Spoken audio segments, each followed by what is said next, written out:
This conference will now be recorded. All right, everybody.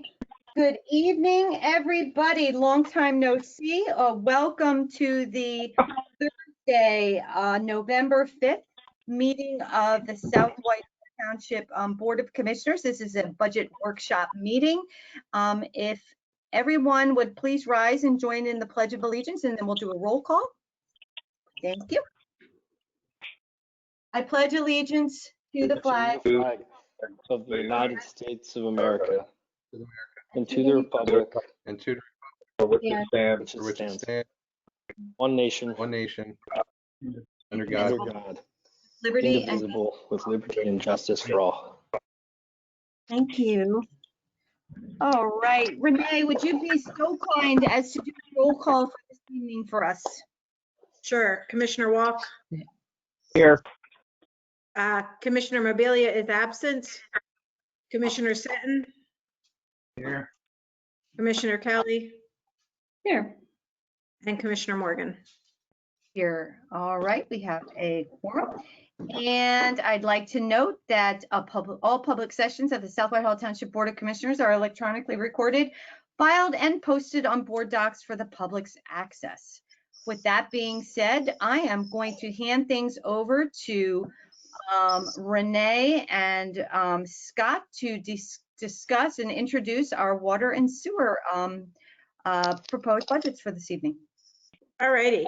Again, similar to the format of last week, this is not a voting workshop. This is a workshop to go over the work that has been put into the water and sewer budgets. Just from a broad perspective, water and sewer revenues are made up of ratepayers. So that is the extent of the revenues, in addition to some taps and allocations, which are unique to the water and sewer fund. And then some collections, revenues that we will go into in more detail. But again, water and sewer revenues are specifically ratepayers, accounts receivable, and their billings. So, or their billings. So, and then the expenses are made up in both of those funds into operating and capital expenses. Operating expenses, including also salary and benefits expenses to the water and sewer funds. With that, I'm going to turn it over to Scott. Scott, I think we're starting on water. Yes. Over the more detailed information on the funds. Good evening, commissioners. Good evening. I will share my screen here, and this will show you. You should have gotten this about a little bit ago. Here is. Excellent. So we're going to start with our 2021 budget. I'm trying to. Is there a way to minimize the screen with everybody's faces on them? I don't think so for you, Scott. Okay. Scott, oh, yeah, because you're the presenter. Right, I think, but That's all right. I have the numbers on my paper. Okay, you can so detach the cameras. you can detach the cameras. Yeah, on the right side of your screen, there's an arrow and a square. You can detach them and move them. Oh, that's to nice. the side. Perfect. Okay. Is this, you said it's posted to board docs now? Yes. Yes. I was going to print it out. Thank you. So if you'll see you'll see on the page here, we have, this is just like a brief overview of all of the budgets, and we'll get into detail. But the brief overview of what you need to know here is that our total budgeted revenues are going to be $4.265 million $400. That is a slight increase from last year, which was about 4.105, so about $160,000 of an increase. Our rates didn't change, but because of new houses and new development, we're going to have a little bit of extra revenue. So that's the first thing I'll say there. Our payroll expenses went from $812,000 down to $788. So that's about a 2.9% decrease. our budgeted operating expenses are going to go up about 4.2% from 2.27 million to 2.366, which you see here. Hey, Scott, Finally, yes. I'm so sorry. I'm not sure if we're seeing the same screen that you're reading, or at least maybe I'm not. Do you see the overview? It says Yeah. 2021 budget on it. Yes. Yep. Yeah, I'm just Okay. talking about the numbers on this page. So that. Oh, okay. Okay, I'm sorry. I just didn't Yeah. see that particular number. I thought maybe I wasn't seeing the same screen. My apologies. Gotcha. No, it's okay. I'm using numbers on a different paper, so You got it. No I problem. get that. Yeah, you don't see So the percentages on his paper. He's yeah, I didn't put those in. percentages. No problem. I just wanted to make sure. Our capital expenses went from 1.495 million down to 1.2, which is about a 17% decrease. We worked really hard with Herb and Randy to try to get a good capital number, and so the negotiations were fairly intense, and there was much shouting and yelling, but we were able to get that number down. So ultimately, our net loss that you see here of $124,000, that is a change from last year. Last year, we had a budgeted net loss of $473,000. So we're headed in the right direction as to the water fund, which is a very good thing. Our estimated cash carry forward is going to be about $970,000 in the water fund. And this is a little more than last year on that. We also have a Neff's money market account that has some cash in it for the water fund as well. This amount, this $189,000 that you can see, that has to do with money that was borrowed for water system improvements that is the only debt that the water fund has. So that money was about $500,000 last year, but we've made some debt payments on that, and so we're now at 189. This year we are, yes. Was that the money, and Renee, was that the money that was borrowed to meet some of the requirements that we had for the ACO, the compliance order? I think so. I believe. Well, it was also borrowings there was some capital items that were purchased out of water a few years ago. And we had a borrowing to pay off water debt for the dissolution of the authority. Yes. Okay. Yes. Thank you. That's down here in the payback to the debt obligation payoffs. Yeah. So. Very good. Thank you. So down below, you'll notice the debt payoff. We have two of them for the most part, and then we have a third, the third for $10,000 to the sewer fund. So the debt obligation, as you can see, it's $111,000 for the one loan. For the other loan, it's $54,900. And we have like 8 or 10 more years of payments on each of those. And then the sewer fund, that one is, as you can see, the note at the very bottom of the page. That note is what the water fund owes to the sewer fund for about $240,000. So. And what is that for, Scott? Renee, can you help me with that one?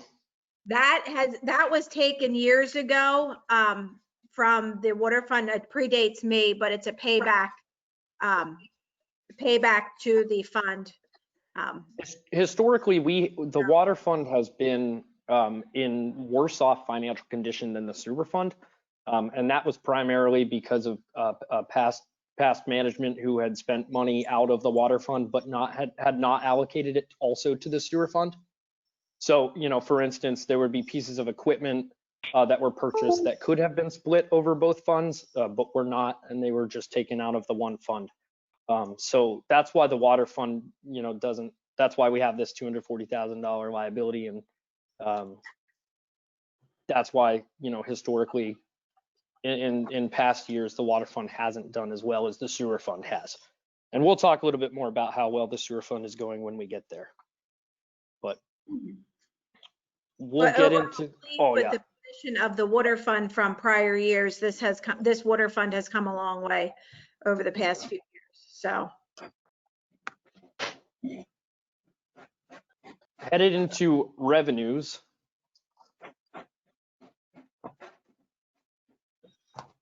As you can see here, this is our detail for the revenues. We have a variety of different accounts, the biggest of which is our metered sales. And so our metered sales, I have a little estimate down there. The estimated usage that I have for 2021, that should say 2021 there instead of 2020, is 510 million gallons of water. So that's what we expect to use. Currently, at where we're at for this year, we should end our current year between 470 million and 500 million, and that's the pretty conservative estimate.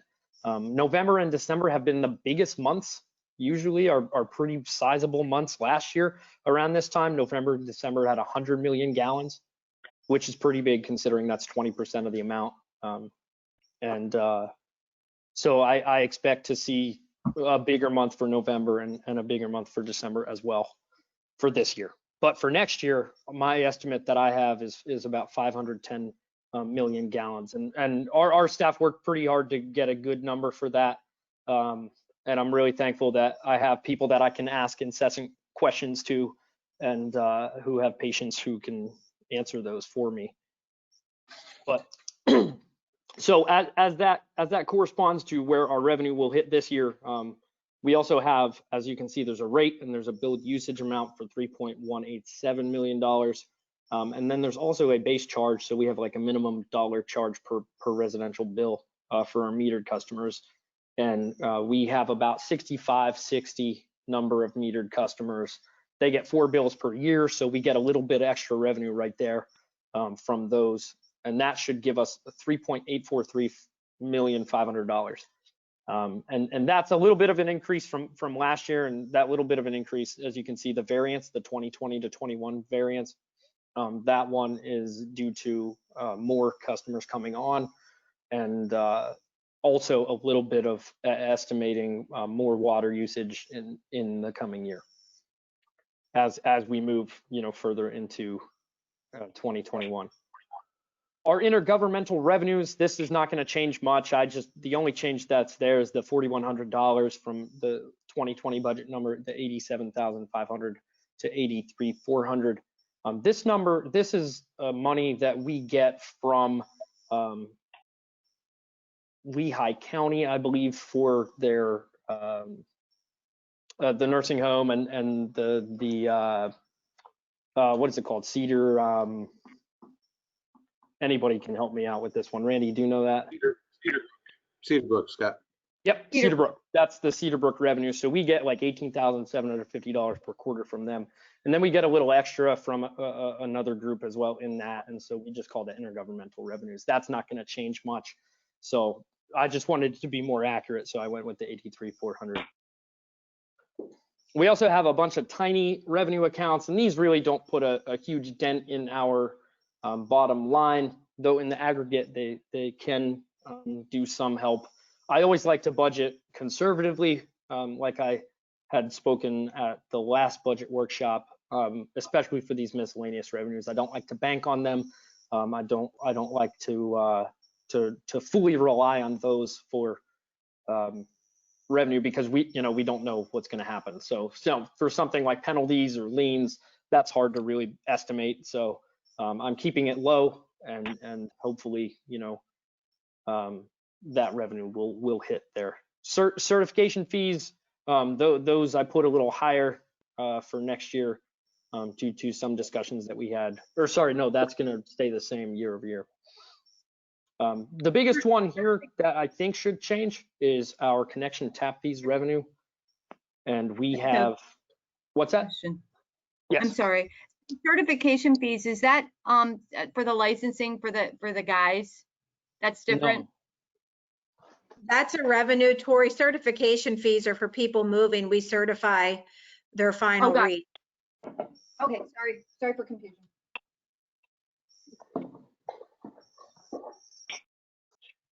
Connection tap fees are where a new project or a new construction project is going to connect to our infrastructure, and so we charge a fee for that. And so in the past, this number varies from year to year and can go up and go down based on how much development there is or how much there is not. So in 2020, as you can see, we only have about 105,000 that we've gotten. And then that's through September 30th. We got about $12,000 to $15,000 in October, and we'll see what happens in November and December here. But next year we have a few projects that are coming online, and thus and I think this is a really conservative estimate at $300,000.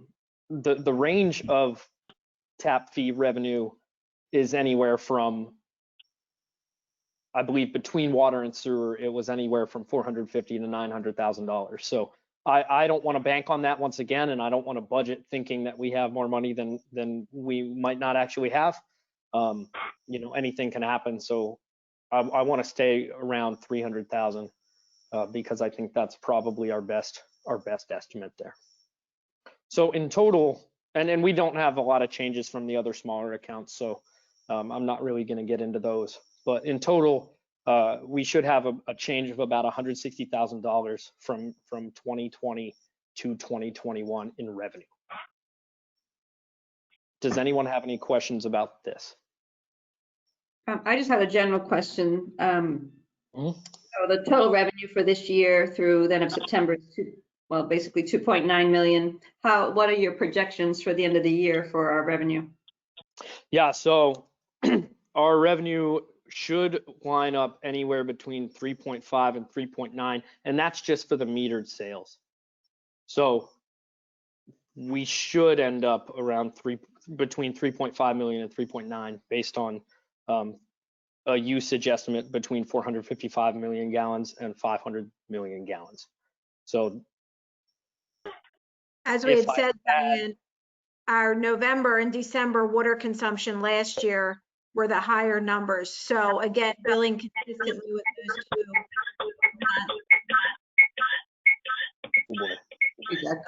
Gotta mute them. Callers have to mute. I don't know who that is.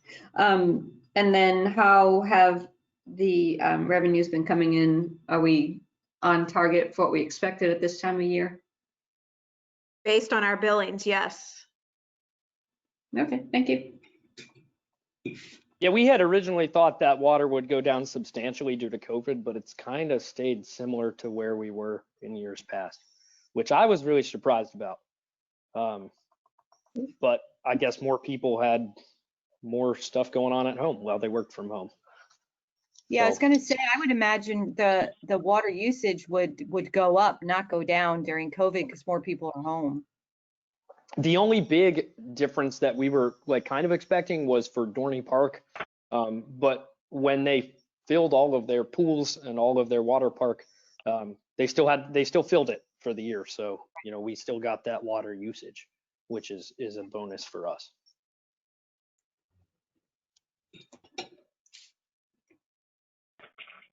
All right, well, we will move this right along. We're going to get into our salaries and wages expense, or salaries and benefits, sorry, for 2021.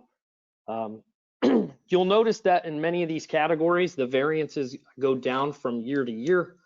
And Renee, I think you can explain a little bit about that. This is due to what we call our special allocation.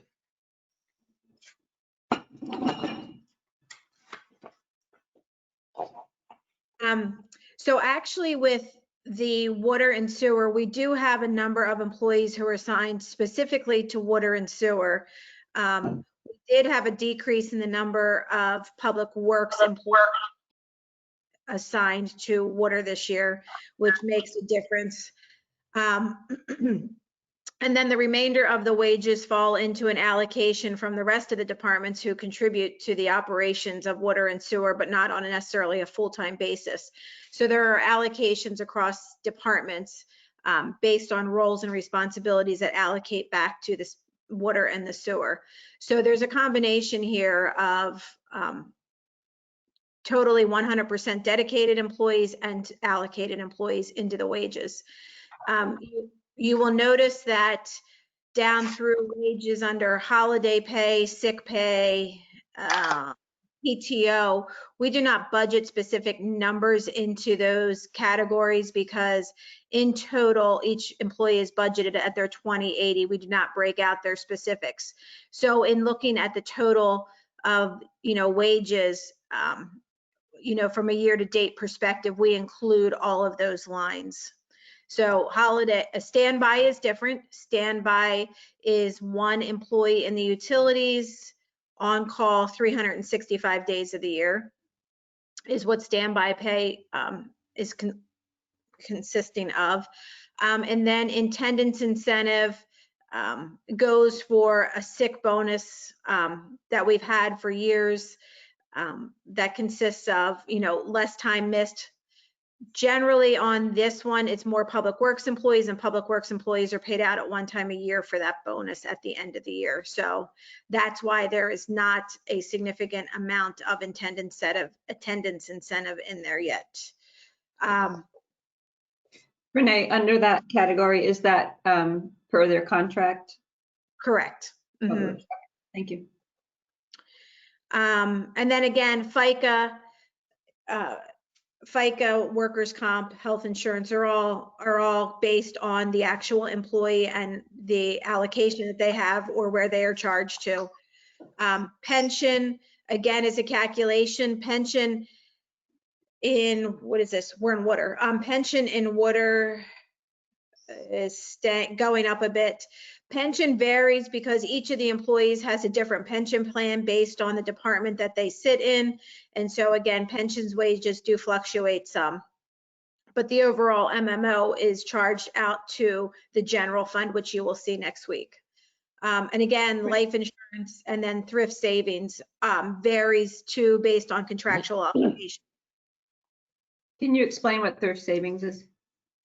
Thrift savings is a plan that was started years ago. That was actually started as a way, the original concept of the thrift savings plan is a way that employees were to save for actual health insurance costs after retirement. Thrift savings is a post-tax voluntary deduction on the employee's side, and depending on what they put in and depending on the category, various contracts have different rates in this currently, so it's a bit confusing. But there's a 1-to-2 match, and then there's a 1-to-1 match on that. So if an employee contributes $1,000 post-tax, some of them may receive a $2,000 match from the township or a $1,000 match from the township. It just depends on the category and the contract that they're under. And that is their negotiated contract with the township as well? Correct. Again, that is managed professionally by Gerard Pension Services and invested on the employee's behalf in a 50 allocation of fixed incomes and equities, fixed income and equities. So, Renee, I have a quick question. And you might have answered this, and I apologize if you did and I missed it. So, I know water and sewer is unique because we have some individuals that may work part-time public works and then part-time water or sewer or both. So when looking at like the benefits and even the wages for that matter, so are the benefits also, so if they're like part-time public works and then part-time water, you split the benefit is what everything's split the same way so okay. Correct. Same. Any benefit for them is split to the percentage that they are charged to, whether it be water, sewer, or general fund. So Great. But yes, there are employees who are 100% onto the water fund. So their health insurance goes there, everything. Yep. Good. Okay. As you can see, and I'll just briefly highlight this for the actual expenses, just so that we know, we paid the pension cost in October. And so that line says actual expended as of 9/30, but we will have paid that. So our total expenses will go up. We also cut back on overtime due to COVID. We did a lot we looked at the budgets in many different areas and halted spending in many categories. and that was one of them that we looked at. So yeah, that's helped our fund a lot, which is good. When you don't spend money, I mean, you know, you tend to have more of it at the end. So that about sums up our expenses for wages. The total for that we have budgeted for 2021 is $788,430, and that is, as you can see, a decrease from our final at last year, which was $812,000. So I think we're in good shape on that one. And Scott, you believe that's Yes. which is fantastic. That's great. But I was just trying to follow the numbers. So that decrease in expenses is due to a decrease in the overtime, you know, the overall wages. So I did see that the wages, is that because of we've had a manpower? We did. Yeah. We had Yeah. a 6-person 100% allocation in the past to the water fund. One of those individuals was moved back off the water fund onto the general fund. So that impact takes down. So again, moving that 100% person moves, you know, their health insurance, everything back over. And you'll see the difference when we get to sewer fund. You'll see that they're higher because we have 3 dedicated employees that aren't a split. Typically, somebody allocated 100% to water and sewer are then split 50-50 water sewer. We do have some employees who are 100% sewer. So that's why you will see a difference in those wages. But Gotcha. the decrease in this year was we actually, one full-time person transferred back over to general services in their role off of the water fund. So you see one less person into the full allocation of a 50-50 mix. Thank you. And how many full-time employees are dedicated to the water fund? Are there any, or these are all split? Renee, you're on mute. There are none that are dedicated 100% to water. There are 3 that are dedicated 100% to sewer Okay, thank you. from Public Works Union.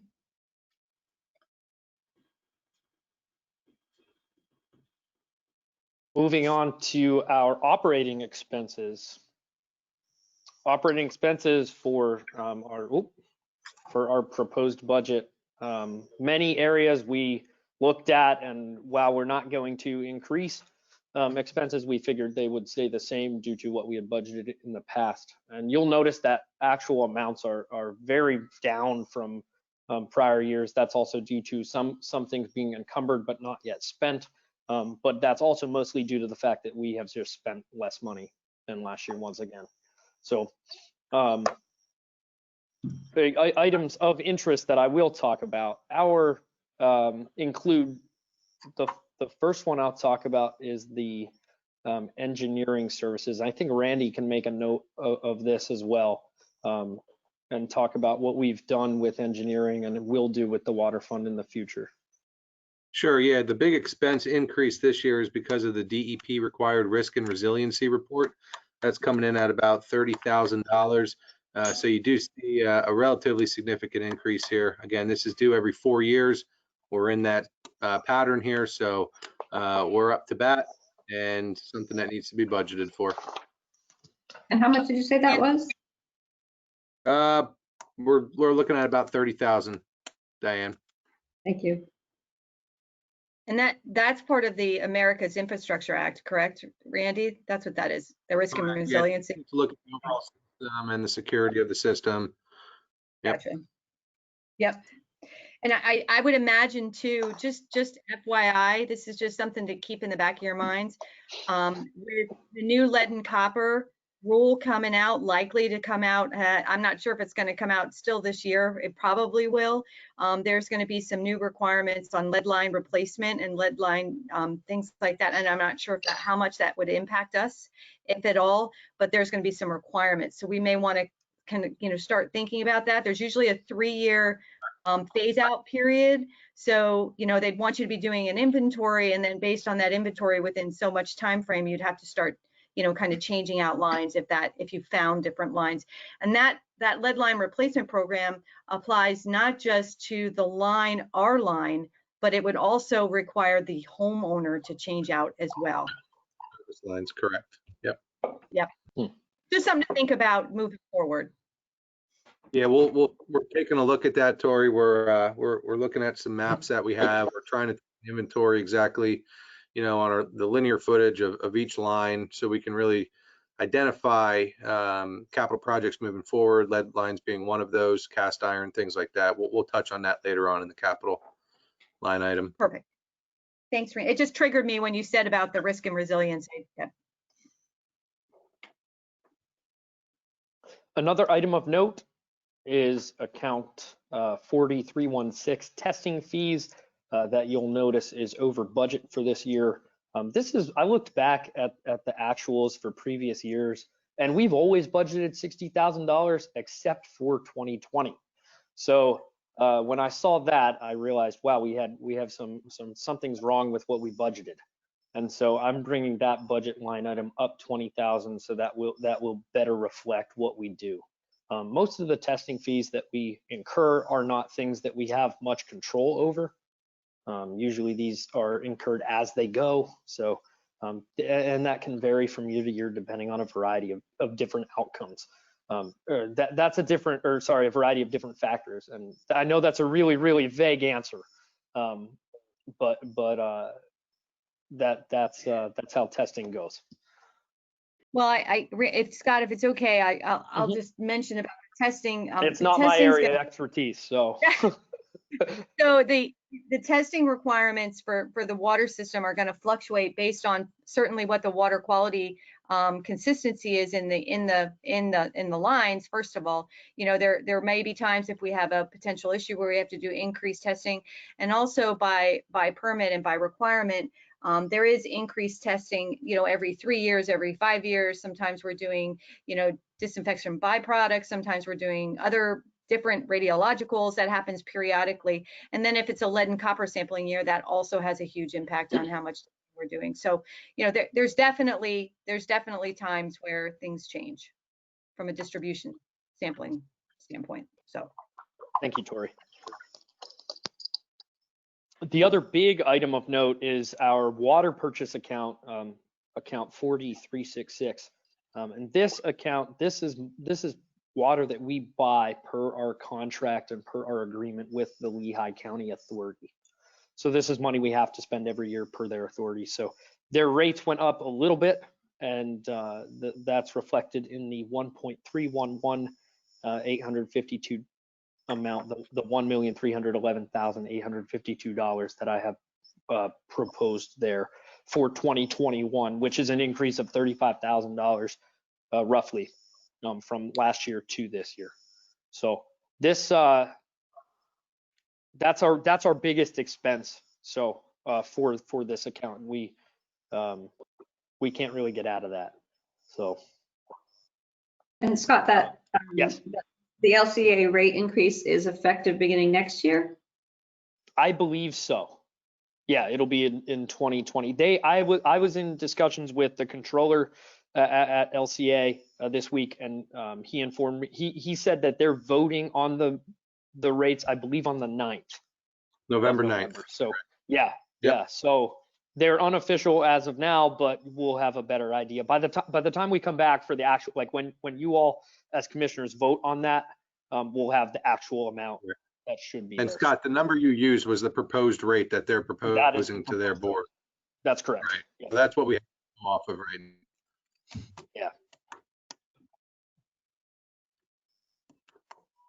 So in the actual, expense amount, you'll notice that, it's only at 889,000. So we're going to incur a little bit extra, or not a little bit extra, but we're going to incur more, for October, November, and December for what we pay.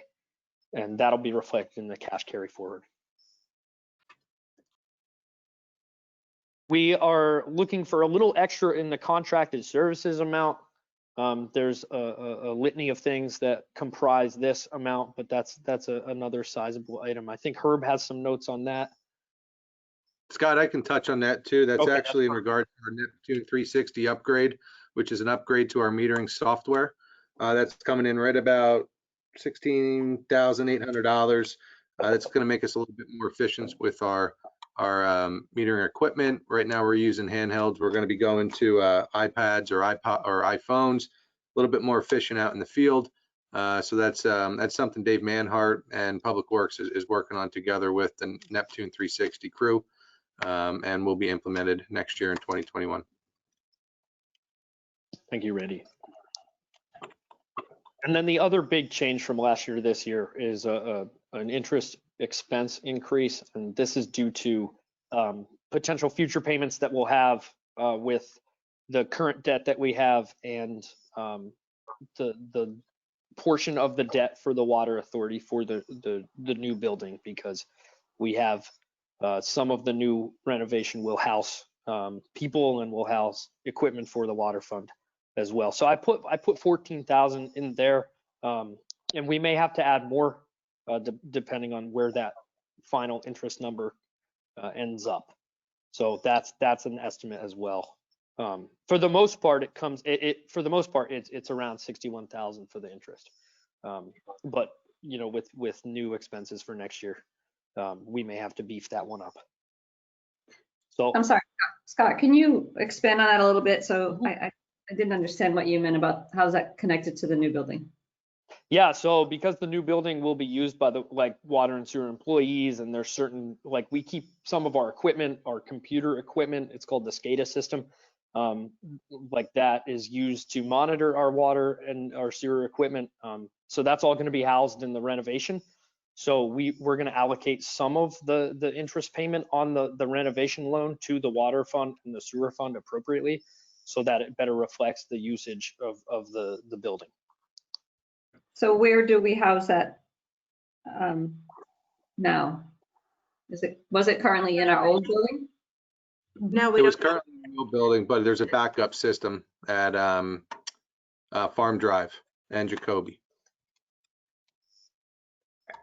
I don't think that was the question. I think did that answer your question, Diane? Well, I'm asking, you're saying that we're going to put the water and sewer there to monitor it at the new renovation. I'm asking, was it always at the old building anyway? So we're not Yeah. making any to the way, it's just No, because but of, Yeah. the water and sewer share expenses to the general fund based on the services provided. So again, if, we charged everything to the general fund, these are allowable expenses out of water and sewer. So because again, you have staff working for water and sewer, those staff, that's the allocation we utilize to determine the fair expense charged to the facility, to the fund.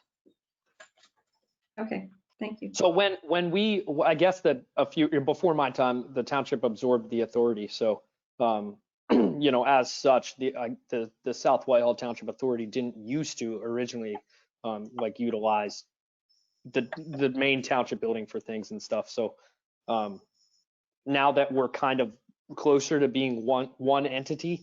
Well, I would say the former arrangement was a lease arrangement. Okay. That was a lease arrangement. Again, the same concept here is the authority used to lease employees. Again, they were still township employees.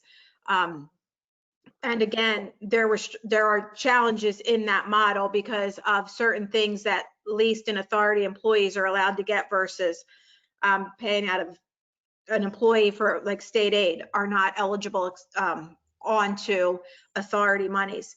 So again, the concept is the same. The authority used to pay for certain services, just the same thing. But again, the water and sewer pay a percentage of expenses, that the township incurs. That's a better explanation than I had. Our bottom line for operating expenses is going up about $94,000 this year.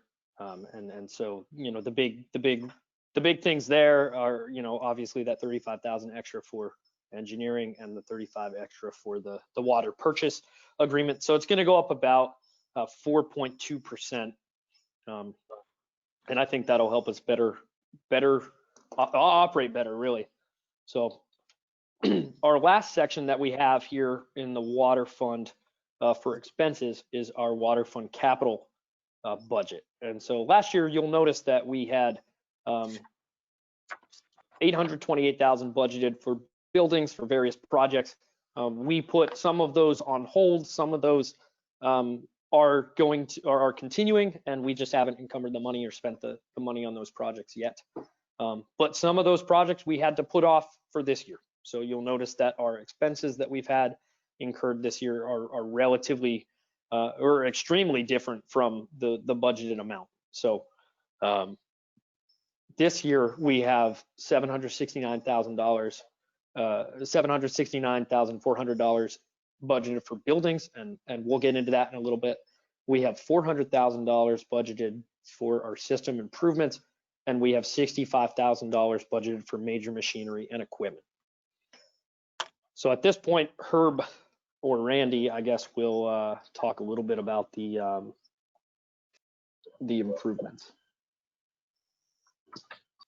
Where do you want me to start, Scott? And I'm sure Just, Herb's going to jump in here. But... From the top down, I guess. Oh, here we go. You got a new screen up. Okay. So the big one that we're going to be seeing this year yet actually is the Kmart booster station. That's right behind Kmart, right near the Luther Crest facility. That station right now has got some serious foundation issues. It's being redesigned and actually going out to bid here. We should be, I believe, at the next meeting, Herb, with the board to seek permission to advertise that bid. That will likely hit the books this year, Scott. Yeah. I think that was for 6,000, which is the big number that you saw on the previous screen. Correct. Yes. Water main replacements, upgrades, pretty standard there. That's typical things that are budgeted for. The big difference here, Scott, it's actually Ridgeview Terrace. Oh, not Bridgeview. Okay, very good. Or Herb, is it Bridgeview or Ridgeview? I thought we said Ridgeview. No, I'm pretty sure it's Bridgeview. Let me pull the map. Is it Bridge? Okay. Yeah, I thought it was Ridgeview. I got Ridgeview on my mind, maybe because of the campus, so my apologies there. But you probably saw on video last night, Herb and Mike Elias were out at a water main break in the Cover Bridge Park neighborhood off of Cover Bridge Park Lane. And we discovered a vast majority of cast iron pipe that is in very, very rough shape. We've fixed a few water main breaks over there already. It's about a 6-inch line. And this is something that has quickly jumped to a priority list for us. So with that said, we're hoping to tackle this over the course of 2 years. Next year, we feel we want a little bit of a contingency here. We're looking at about $300,000. We're hoping to come in about 275, but again, you know, without having the plans drawn up and seeing exactly the conditions, we feel 300 is a safe number, and that's going to replace about 1,600 linear feet of 6-inch cast iron pipe to ductile iron. Will also help the homeowners with the service line, the connections, the curb boxes, the valves, and the restoration of the road. We touched on the water facilities. We're carrying over $200,000 for the Kmart station. The PPL water tank, yes, it is this expensive to have this, the water tank, the big blue water tank you see off of 309. It is very expensive to get painted. Herb, we're looking at 3 to 5 years every, you know, we typically get this painted. And this year we're also doing some DEP required fencing and a backup generator. So we're proposing about nearly $500,000 to oversee that project. A lot of this other stuff here under water station maintenance, excuse me, is very routine. This is stuff that typically gets carried over budget to budget. Herb, anything specific you want to touch on water station maintenance? A lot of the water station maintenance, we keep some money for the lighting in there because some of them are down in pits. So we do try to keep the lighting updated so they can see while they're down in the pit. The chlorine feed equipment, we do have to replace that almost every year. A lot of this stuff is we have to do it, like the heaters. Yep. We have to keep the pumps warm. They do go bad because There is chlorine in the room, so they do rust out. But all this stuff, we have to keep up to snuff to keep the stations within compliance. We're actually down in this budget by, I'm gonna say close to $40,000, Scott, is that correct? So, Yes. I Randy? think, I'm sorry, go ahead. Randy, I just wanted to hit on it while we were talking about, you had mentioned the water tank. Are we all up to speed with generators at every station? Are we completely covered by generators? I believe we've covered that this year. Yes, I think we got the last ones installed this year, Herb. Or do we still have one to go? If I'm not mistaken, Randy, we have the PP&L tower we have to do. Yep, And that's I the don't remember offhand, I think there might be 2 more yet that we have to put generators at. The reason those don't have generators there is because we have the tow behind generators that we can hook up already. So we put we the have pigtail and we'll just connect We have right the to it. automatic connect that goes directly, so the tow behind. We've talked about this at multiple budgets, and I just want to make sure that we're on track. We found ourselves, years back where we didn't have all the generators we needed for every one of our water stations. And as you guys know, that's crucial. We want to make sure that we can always supply water in any situation. So as long as we have the tow behind that can, that we can pull and use to hook up anywhere that might not have a stationary generator, that's great. And then looking towards a stationary generator maybe in the future. I just wanted to make sure that we were still on track with making sure every station was equipped. No stations back each Yes. other up too. Yeah, if we Go do ahead. have a power outage, we can keep the whole system operating. Perfect. Yep. That's all I needed to hear. Thank you. Scott, you mind scrolling down unless there's any other questions under the water station maintenance? But we did reduce this budget. So we've taken a very, very in-depth look at all of our budgets, frankly. So we can come in understanding the situation we're in. We are proposing 2 pieces of equipment under the water capital. And these 2 pieces of equipment are actually split over the course of a few different budgets, which we're going to continue. You'll continue to hear over tonight and likely additional budget workshops meeting. The first being our bucket truck. We're proposing $45,000 out of 3 different budgets. 45 out of water, 45 out of sewer, and 45 out of the general fund capital. That would be used by all 3 departments. Both water, sewer, and our general fund, our streets and parks department. So that's why we're proposing to split that over 3 budgets. We've demoed one, we found one we like. We've got some solid quotes, hoping we can move forward with that. That would be a huge addition to our fleet and would really save on rental money throughout the year. The skid steer, we currently have 1 on tracks. We really need 2, guys. I can't stress that enough. With a lot of the basin maintenance we're going to be picking up here over the course of the next 5-10 years, this is going to be another very good addition to our fleet. We're spreading this over the course of 4 budgets: water, sewer, the general fund, and the refuse fund, because it will be used to help control our leaf pile down at the Ironbridge Stockyard. So And this is something that. Oh, sorry, Randy. Go ahead. I will go ahead. also reflect our refuse budget for that. So when it comes back around for the readings and the voting, that will be reflected on the refuse budget. So is that, you said, Randy, the skidster, we're using that for the basin maintenance? That's Basin maintenance on the streets, our roads, water and sewer, main break restorations, parks, it's always, this thing seems like it's always in use, and we're always juggling our schedule around or pushing things off or renting a piece of equipment to keep moving. So it's definitely something. The basin, I just wanted to, I'm glad you brought that up, because I know that that's a requirement. That's not an optional thing. So I know that it's super important for you guys to have access all the time to whatever pieces of equipment for the basin Herb and maintenance. Mike Elias can attest to this, but we have a tremendous amount of work to do on our stormwater basins. Not pointing the finger at previous staff, but it has taken on a new spotlight, I would say, in terms of MS4. So this is really gearing up, guys. You're going to start to hear more and more about stormwater maintenance management, our MS4 program, and just a heads up, this is something we will need to talk about in the future.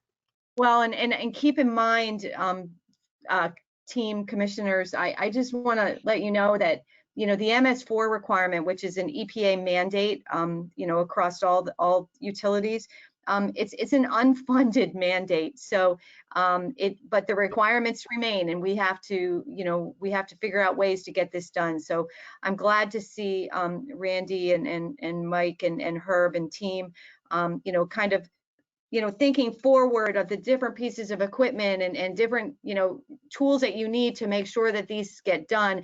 And not only that, but finding multiple uses for them so that we can kind of spread that cost across if we need to. So that's great. Yep. And just to touch on that a little bit further, we have not been shy to tell our state reps and our senators that we need funding for MS4. Every time we meet with them, they always ask us, what's your biggest need? Right away, MS4, MS4.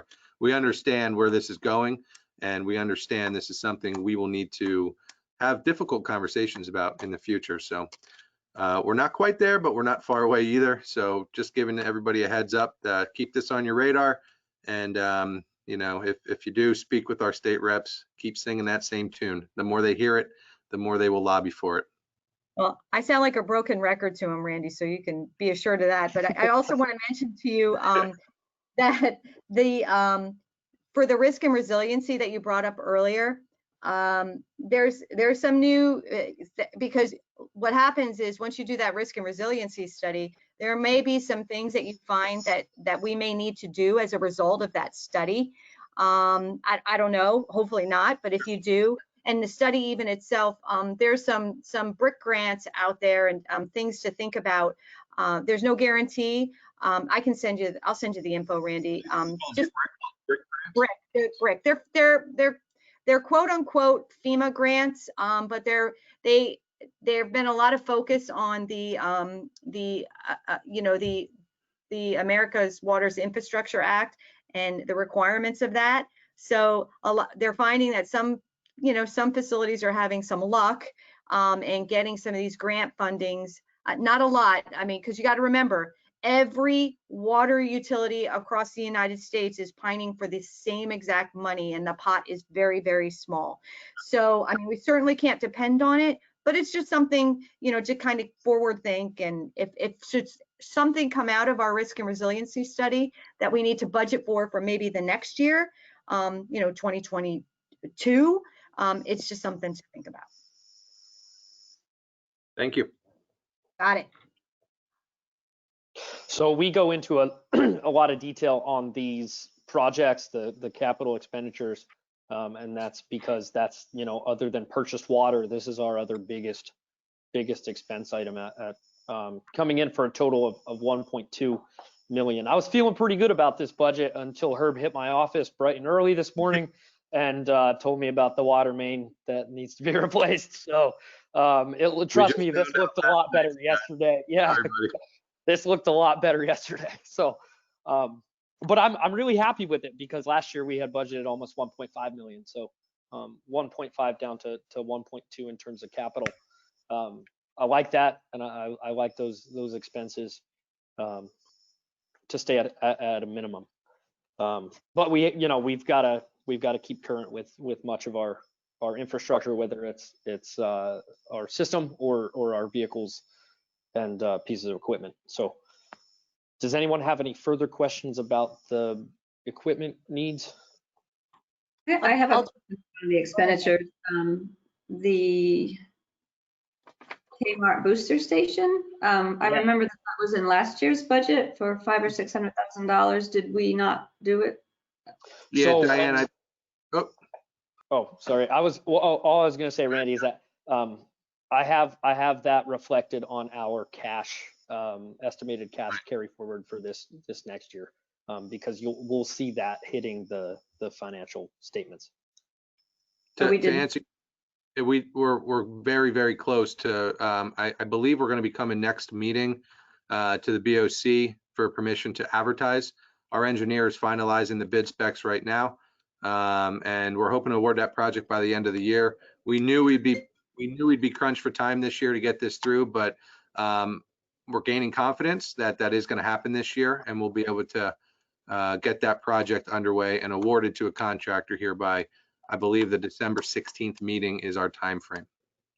So I guess my question is, since 600,000 was budgeted in this current year's, and it looks like we're asking for 200 next year, do we know how much that job is going to come in at, roughly? We're anticipating between 600 and 800, yeah. So I think the cushion here just is in case the bids come back a little bit higher. Yeah, if I can, I just worked with Jason on this a couple days ago. The extra 200,000 is due to the increase in pricing from when they started doing the projects. As everyone knows, construction materials have gone up significantly, and same thing with the pumps and that also. So that's due to the increase in pricing. Thank you. And just another, I think we got skipped ahead a little bit, back to the operating expenses when we were talking about the engineering fees. Does that, I know we have Plot Stevens and McCoy doing a lot of work. Is that reflected there as well? I'm sorry, what was I'm that? sorry. I didn't catch your question. The expense for engineering, does that include, I know Spot Stevens and McCoy does a lot of work for us. Is this where this gets reflected? That's correct. Yeah, they're budgeted in both water and sewer accounts. They help us with both utilities. And the Okay. increase here is for the resiliency report. Right, I remember that part. So then basically the other remaining is for their expenses. Yep. Okay. And one last question on wages, back to the salaries and benefits. So since it's contract negotiation year, how do we work that out as a township if that were to change, in the spring or whatever? How do we handle that from a budgetary standpoint? We budget a specific number into there considering that we're into a negotiation year. So is this an increase over what it was last year per worker? I can't, I mean, we propose an increase in wages, but again, again, we're in a negotiation year, so we account for that into the budget. Again, because we're in an active negotiation. Right, okay, thank So you. we account for that in the budget.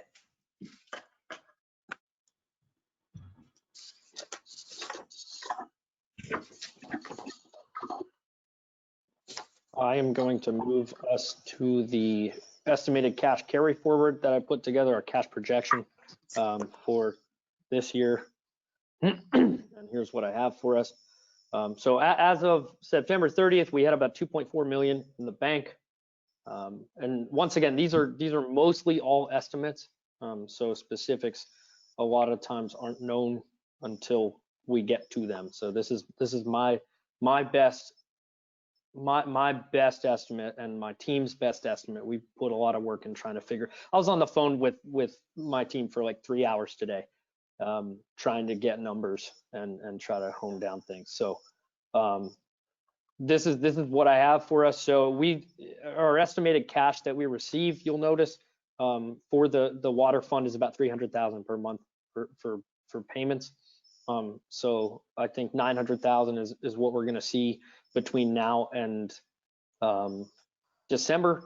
And then we have the 18,750 for the Cedarbrook fourth quarter. We also have some tapping fees. Oh, I spoke too soon earlier when I said it was 15,000. That may have been the sewer fund I was thinking of, or 12,000.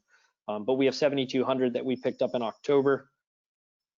And then we have expenses. So we had some transfers out that we made that had to do with regular expenses that we pay in the water fund through the end of October. And then I did a little calculation for payroll expenses that I expect for the remainder of the year. So we spend about 15,000 per week on average. It depends. It can be a little less than that. So that's for 195 that I expect to see come out of the account for the remainder of the year. Our estimated LCA payments, I'm shooting for 300,000 for the end of the year as well. And then I noticed the typo here. That 45 should be a 15, so that should match the other increase in the interest from the other page. So that one will be 15. And then we also have, so you're going to see this payback to the general fund for fourth quarter operating. This is the water fund share of IT costs. So we pay for our infrastructure, our instructional or information technology system, and as such, the water fund uses it and the sewer fund uses it. So there's a portion there that's billed to the water or allocated to the water and the sewer fund as well.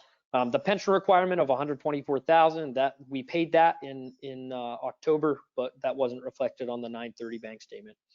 And then I have some other just regular operating expenses that I expect around 189,000 per month. Once again, this is an estimate.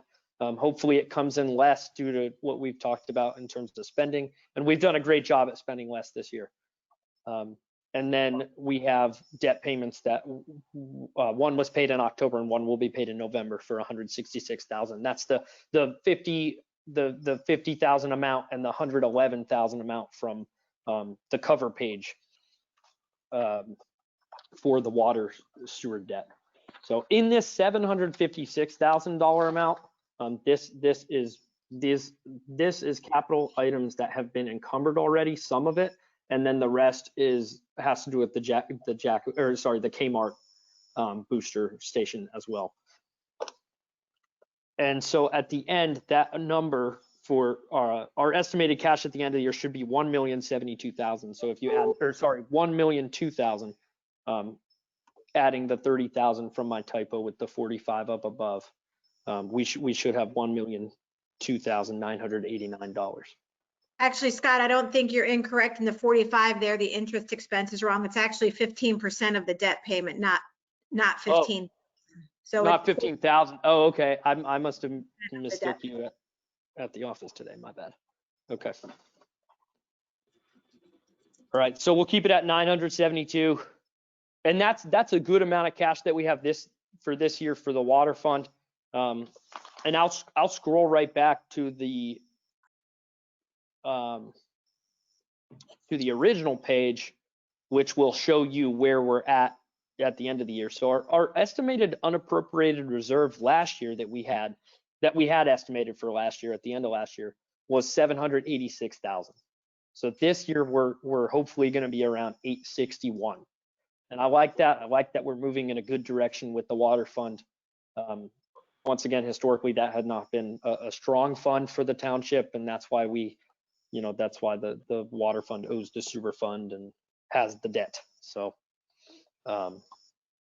yeah, so that's the water fund. I just have one question. I was comparing to last year's budget worksheet, and it looked like under operating expenses here, it's listing $82,100 a month based on the 2018 budget expenditures. And this year it says 189,260. That's quite a jump. Is there a reason why that went up so much? Yeah, so I didn't know where that $89,000 amount came from when I was looking at last year's budget worksheets. So I just took our 2271 total budgeting, I took the total budgeted operating expenses, the $2.3 million amount, and divided that by 12. And I said, that's probably, I would rather be more accurate when it comes to expenses and budget for higher than to come in early. So I don't know. I tried to dig, but I didn't have enough time to to really get into the details on that number. But so that's my best estimate on the amount. So that's why the big jump. I'm just trying to properly reflect that operating expenses amount. Yeah, that's a pretty big jump. I mean, that's, And it may be $300,000. also, Diane, too. Oh, sorry, go ahead. That's okay. It may be also, like, for whatever reason, the numbers that we spend in the water and sewer fund in October, November, and December may be less from year to year than we spend in the summertime or, in general. So I don't know if that had some rationale into it. Steve made the budget for this last year, so I wasn't able to figure out what that number was. So that's why it's a bigger number. Thank you. For sure.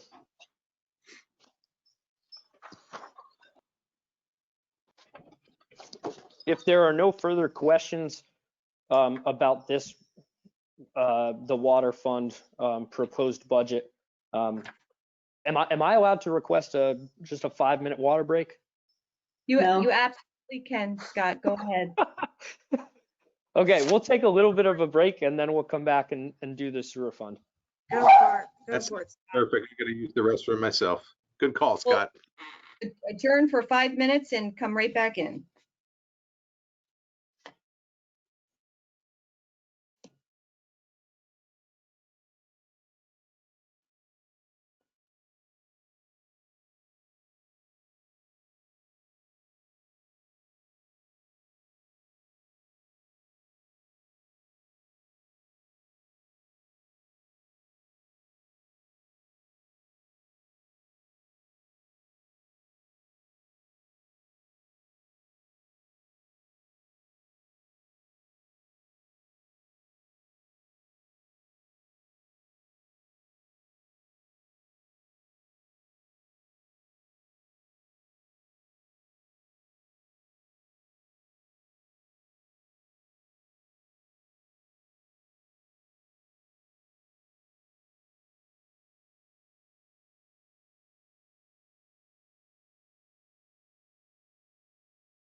Why is my camera so close now? That's so weird. Oh, I see. I see. Wait.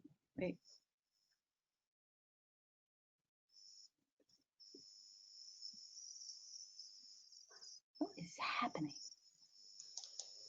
All right.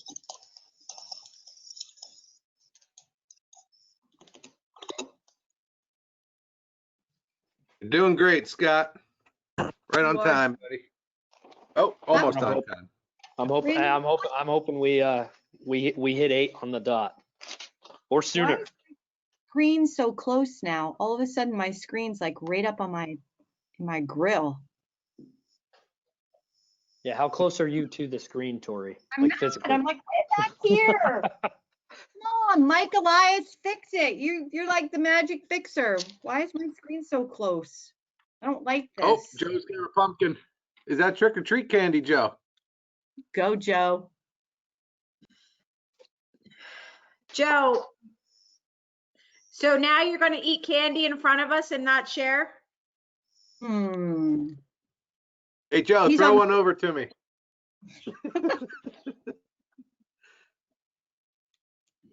All right. Let's see when everybody gets back. I'm not sure if Diane's back. I see Diane. Herb, is Herb back? Yes, I'm Maria? here. Gotcha. Mike, are you here? I'm here. All right. You got to tell me how to fix my screen sometime. I'm way too close. I'm going to go sit across the room. All right, we're going to reconvene. Scott, floor is yours. All right, so the overview for our projected sewer fund for 2021, we will be hopefully bringing in 3.5 million in revenue. So it's $3,528,000 is what I'm projecting. And once again, I think this is a really conservative estimate. I hope I'm wrong in the right direction. And I hope we bring in far more than this. But I think this is the best number I have for that. And then you'll notice our payroll expenses are $1,020,235. Our total budgeted operating expenses are $1,588,950. And our total budgeted capital expenses are $1,042,500. Our projected net loss for the sewer fund for this year is a loss of $123,685. To put that into perspective, last year we had budgeted for a net loss of $331,305. So we're headed in the right direction for the sewer fund as well. Now, our estimated cash balance that we have on hand, you'll notice is a very beautiful number in the form of $3,714,731. Our sewer fund we have kept high and it's done well, but one thing we have to keep in mind, Klein's Island and whatever occurs with governance over that is a huge unknown at this point. And so that's why we like to keep the sewer fund high. Also, due to past leadership spending more money in the water fund, sewer fund has also been high too. But we want to keep the 3.7 here as much as we are able to. So you'll notice that with the net loss that should end the payback from the water fund of the $10,000. We should end up with an estimated unappropriate reserve at the end of this year of 3.6 million, or sorry, at the end of next year of 3.6 million. So that's just the overview part. And now we'll get into the details with the revenue. So Scott, I'll just add in here for the commissioners on the line. Yeah, we've been making sure to kind of keep some reserve, a higher level of reserve in the sewer fund for exactly what Scott explained. With some of the proposed modifications that could happen at Klein's Island, we need to be prepared as a member municipality. If there are changes to Klein's Island, rate increase, not a rate for fees, but a capacity increases there that cause the facility to have to make upgrades, changes to the system, they're going to be absorbed back by the member municipalities as well over time. So there could potentially be some impact to us since we utilize that system.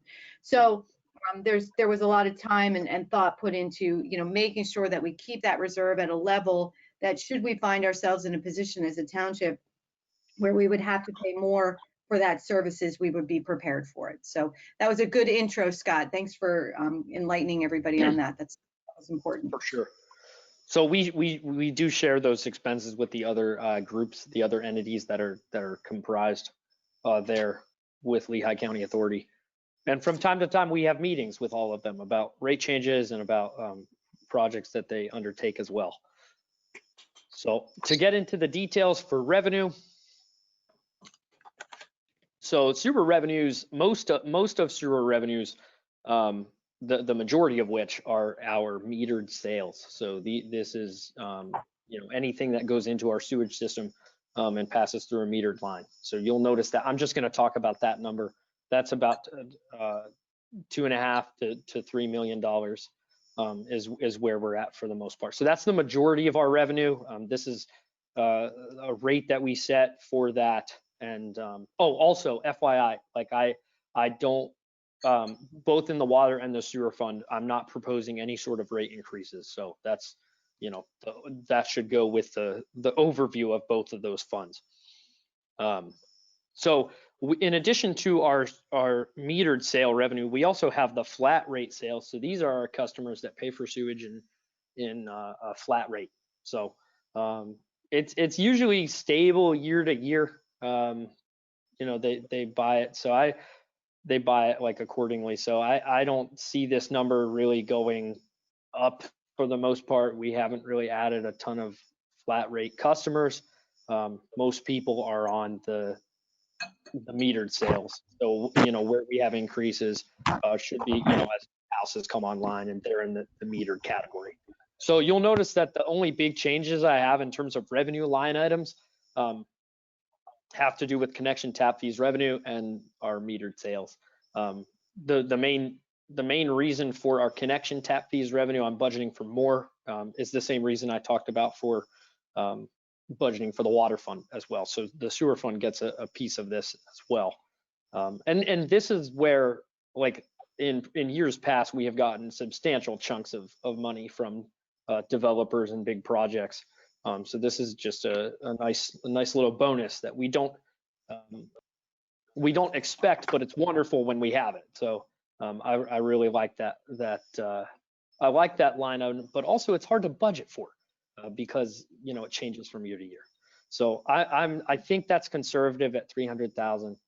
Yeah, we conservatively budget those, and these fees are paid have to be paid before the plan is recorded. So again, it just depends in the development process if these come in or not. But this is a best estimate. We have a high estimate, and we go with the conservative approach to the estimate. And then the change in metered sale revenue, the difference for that is about $84,000 from last year to this year. And so I'm expecting, based on extra usage in water, we're hopefully going to see extra usage in sewer as well. So those two usually correspond a lot. So that's why there's a change in the metered sale revenue. So this is the details of the main revenue portion of the budget. Does anyone have any questions about this piece? Just wondering, are we projecting, same question as last budget, for the revenue to be on target for what we had budgeted, expected last year? I think we will. I think we'll come really close with this. The only big difference, I would have thought Dorney Park would have been a big kicker here, but Dorney Park they're not even on our sewage system. They have their own. So I don't think we're going to be affected as much as we had, originally been there. And then the only other area that we aren't really going to see anything in, and you'll notice at that $50,000 line item for extra strength revenue, we have not recorded any of that for 2020.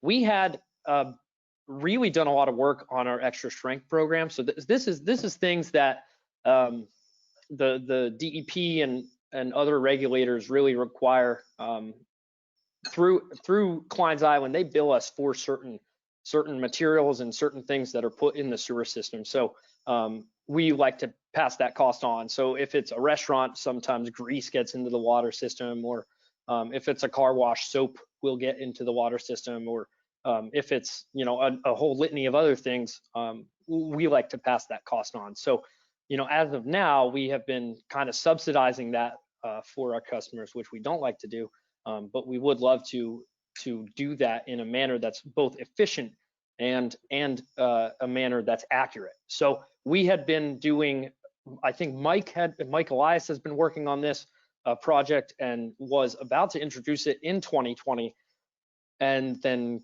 COVID happened.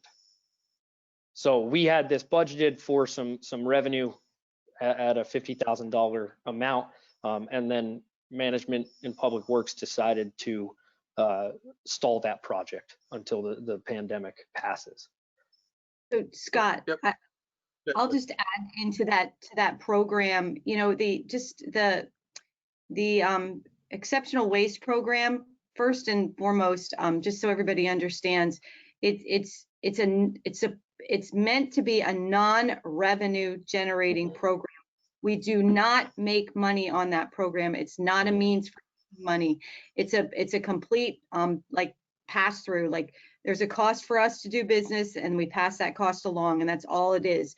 The reason that it's my understanding, and municipalities across the board have done the same thing that have similar programs during COVID, because you had restaurants and service businesses that were impacted so much by COVID, was as far as the amount of business that they did, and some of them closed altogether during this time.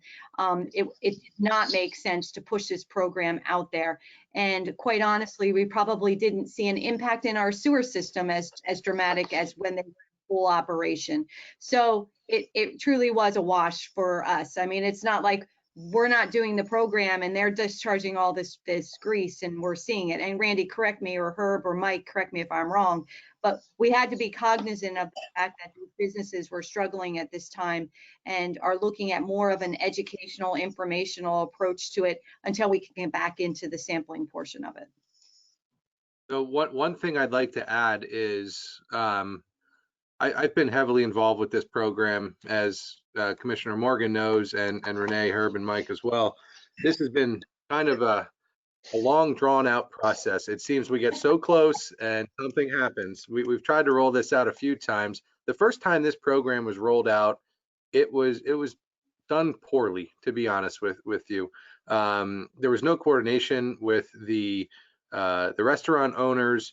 And quite frankly, they were sampling in the wrong location, and that was leading to extremely high reads on their BOD, TSS, and TKN levels. I'm not going to try to pronounce all of that, but those are the acronyms for it. Anyway, so where we go from here is we literally had the ordinance drafted, ready to send to the Board of Commissioners. We met with the lab. We hired 2 SOAR operators who went out, mapped everything on our iPads, met with each individual property owner, identified and agreed on a new and relative sample location, and COVID hit. So to say we were a little frustrated we didn't get this going is an understatement. We worked extremely hard on this, and but in all honesty, it's not something, morally I feel is the right thing to roll out right now, just based off the situation we're in. Businesses right now are trying to keep their doors open, and to hit them with another fee right now is not something I would be very, in favor of. But again, that's one of those unfortunate situations. And the good news is we have educated these business owners through this whole process, so they are aware of the program. They are aware of why the program exists. So this is something that I think, the education of it has hopefully decreased some of those solubles to our source system, which then end up at Klein's Island, as Scott said. So I think, through the educational process, the contact, with our staff, creating a relationship with these business owners, I think that's gone a long way. So hopefully when we do have the opportunity to roll this program out, we can put some names to faces and, keep those relationships going, and hopefully roll this out in a lot better manner than it was when it originally was the first time. So I think we're heading down the right path. We just need better timing. Randy, can you give me, just curious, an example for a typical restaurant, what type of fee they would be looking at on a yearly basis?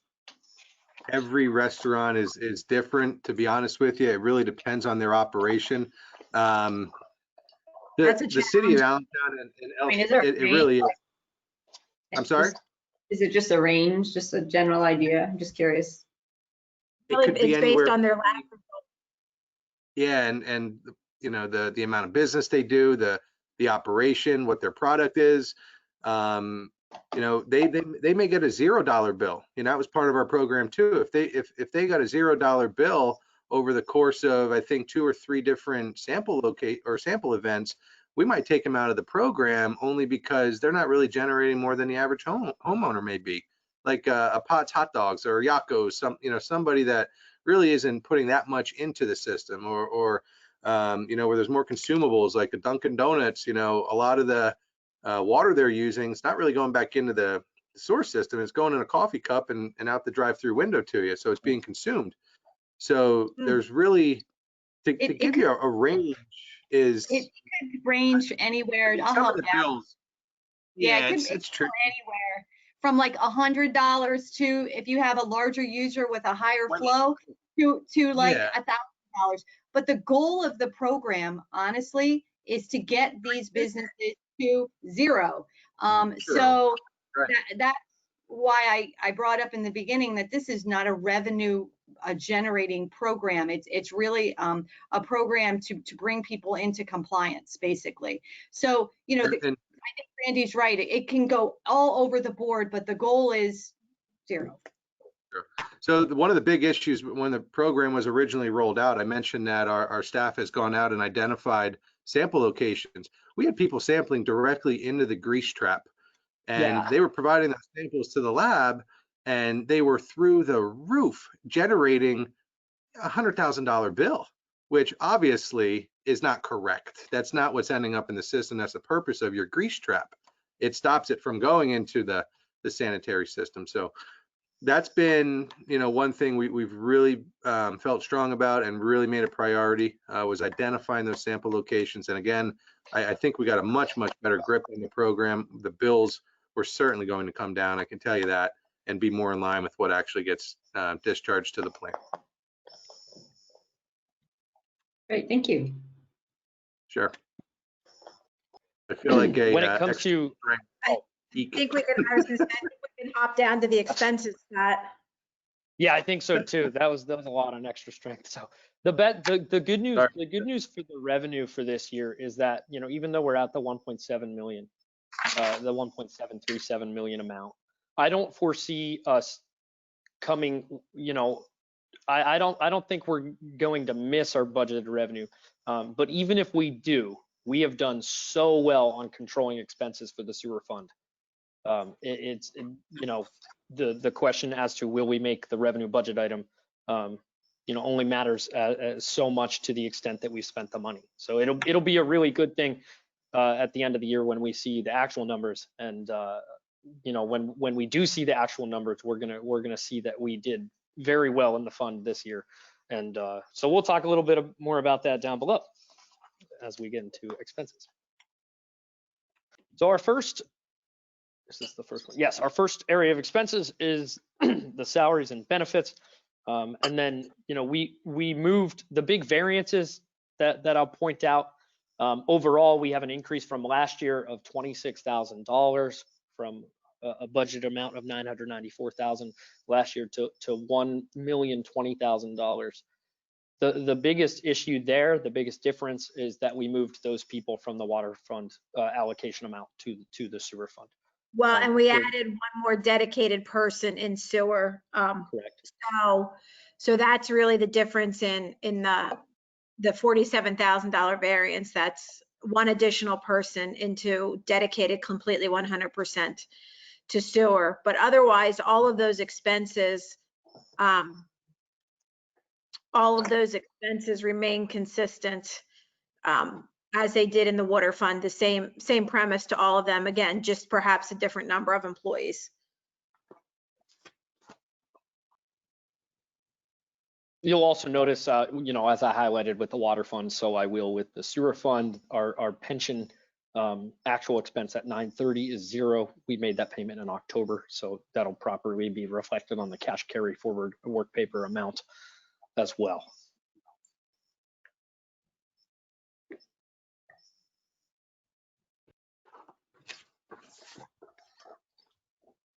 I think you can go on right to the operating, Scott. I think so. That one's pretty straightforward. So our operating expense for the current year, and we brought this down.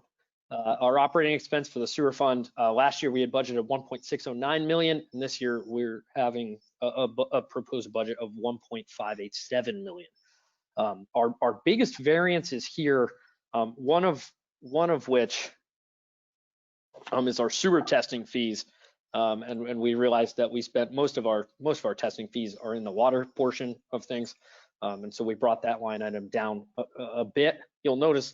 Oh, also, sorry, you'll notice that in the accounting and auditing services line item, you'll notice that expense is going to be brought down a little bit for 2021 as well. And that was based on our authority audit price. And so we're doing our best job in connection with Irvine, our audit firm, to get budgets underway. And so we will have 2016 budgeted numbers complete in 2020. And so that's reflected in that actual expense item. And so we don't have to budget for the 2016 year in 2021, hence why I'm bringing that budgeted amount down a little bit. So that's why that changed from 30,000 to 24,000. Our biggest expense is our disposal fees that we pay to LCA. That's who we pay our sewer for. And that amount I just budgeted for like a 3% increase, I believe it is, in the disposal fees based on the estimates that they gave me, and that will get us an increase of $33,000 to $1,133,000. So last year we had budgeted for 1.1 million, and in years past too, that's been the budgeted amount. So I figured we could be closer to accurate if we budget for a little bit more, and then if we don't reach that, which I'm hoping we don't, that'll be very good. Down at the bottom, you'll notice once again, and we talked about this with the refuse fund, how we budget for bad debt. We don't end up using it a lot of the time. We hate to write off accounts, but sometimes it happens. Sometimes there's bankruptcies. Sometimes there's events that are way outside my control and outside our control. So I just figured 100,000 would probably be a better number than 110. So that's why there's that change. So those are the highlights of the operating expenses. Once again, we're bringing this down from last year's operating expenses for about $22,000 worth.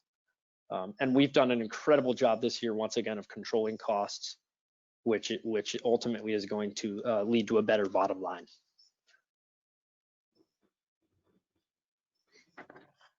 Great. I just have one question. The legal services, looks like we didn't use a whole lot of money there. 60,000, is that, what type of historic legal services have we had to use in the sewer fund? Is that an area that could be shaved out a little bit or no? I'll look into that. Yeah, that's a good question. Let me I don't know that I would use it out. I'm not quite sure that it used to be a little bit simpler because there was a separate solicitor for water sewer, and in the sense that their bills were separate. And so I would just say that Scott's team may have to take a look at that, but we utilize those services when there's agreements, when there's ordinances, when there are resolutions for the sewer modules, that kind of stuff. So that's not an expense that I would say that you would want to take down, because we do enter the agreements. Even in some agreements. So again, that's not necessarily an expense that I would necessarily decrease significantly. And now that Renee mentions that, like we may have spent money in that category, like through legal expenses, but we just probably haven't allocated to the sewer or water funds for legal expenses. So I think at the year end is what I think occurs, is where we do like a little check reconcile, or like a reconciliation for those expenses that we can allocate to the funds respectively. Yeah, and one thing to keep in mind is there's a lot going on with LCA and the signatories right now. There's no telling what's going to come out of this. This is not an item I would touch next year. This is something that we very well could need. New agreements, like Renee mentioned. Who knows what's coming from DEP? So definitely there's likely going to be some legal review of documents, agreements, those types of things here coming up. For sure. Great, thank And it may have been anticipated this year, which is why you see that number. So Oh, okay. Okay.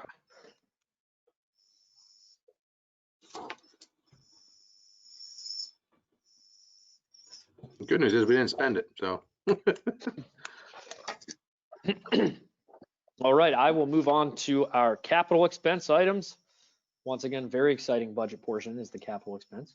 And this one came down a little bit. We should have about close to $60,000 reduction in this budget from last year. So as you can see, we had budgeted $575,000 for sanitary repairs, and the amount that we have spent at 9/30 anyway is about $25,000. So next year we have $325,000, and we'll get into the details in a little bit. And then we have $2,500 for the water statement maintenance budgeted for this year, and then $300,000 for our system improvements. Excuse me. And then we have $415,000 budgeted for our major machinery and equipment. So at this time, yes. What is the water station maintenance? I know it's not a big amount or anything, but what is that? Yeah, that's lighting for our sewer. I don't even know if that should go like in this account or like probably wouldn't say more of an lighting is operating expense. What that I think is, Water, Scott, if what it- that is that's for the lighting down in the sewer pits where we have the flow meters and all that. So we probably should change the title of that. That's a little confusing. Yeah, I'll see where we can put that. and see if- Indicate it. We can't necessarily change title of general ledger accounts at this point. Oh, I gotcha. It's just that it was confusing because it said water station and it's under the sewer fund. So that's why I asked. Oh yeah, Yeah. that's I didn't even notice how confusing that was. Yeah.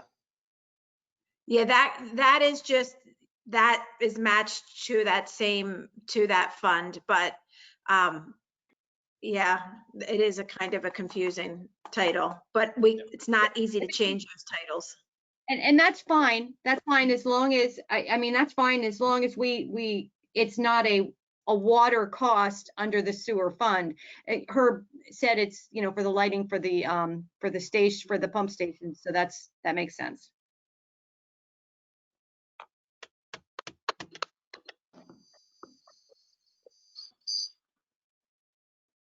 Oh, so for our specific items in the capital expenditures, I'm going to let Randy and Herb talk a little bit more. So I'll focus on these. Okay, so you'll see the bucket truck in here again at 45,000, as we mentioned. You'll see the skid steer in here, as we discussed in the water budget as well. I'm going to let Herb touch on this TV truck. He's been doing a lot of work on this. I don't want to steal his thunder. This is something that he's got a lot of time in. So go ahead, Herb.